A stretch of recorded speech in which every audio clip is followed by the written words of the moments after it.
Iya. Kita lihat yang nomor 3 ya. Terlalu sering membahas firman Tuhan tanpa melakukannya, hal itu yang membuat seseorang pelayan menjadi kering dan burnt out. Benar, tapi itu true ya. Tapi yang lebih dalam daripada hal itu sebenarnya bukan tentang melakukannya.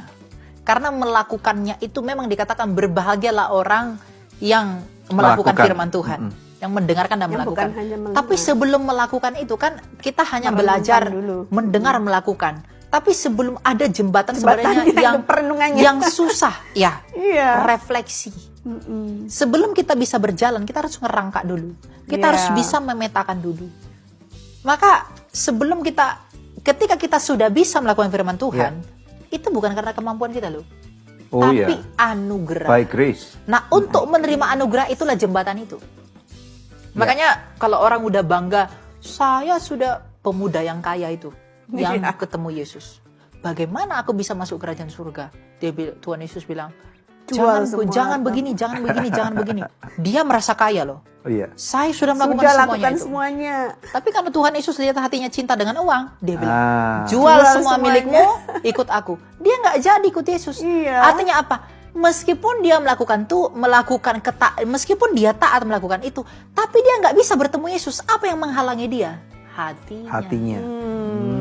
Nggak rela melepaskan materi-materi itu. Betul. Jadi ada penghalangnya. Jadi melakukan firman Tuhan itu bukan tentang apa yang tampak, tapi jauh lebih dalam daripada itu tentang sikap hati. Melakukan firman Tuhan itu bukan puasa, baca Alkitab, kasih uang, kasih ini. Kalau dengan melakukan itu kamu merasa layak, kamu udah gagal. Wow. Itu yang salah. Dalam ini. Nah, kamu udah gagal. Makanya dikatakan melakukan firman Tuhan itu, makanya saya katakan bukan melakukannya itu yang paling penting dulu, tapi tentang bagaimana sikap hati kita dulu. Persepuluhan, taat nih tiap bulan. Ini. Tapi dengan merasa begitu kamu tonggak kepalamu ke atas, kamu merasa layak, kamu udah gagal. Dan merasa lebih baik daripada orang lain. Paulus pernah mengatakan begini, kamu harus berakar di dalam dia dan dibangun di atas dia. Dia ngomongin tumbuhan tapi ngomongin bangunan. Nggak nyambung sebenarnya. Tapi apa yang mau Paulus sampaikan? Hendaklah kamu berakar. Berakar itu artinya dia tersembunyi akar itu. Tapi akar itulah yang menopang tumbuhan itu kuat.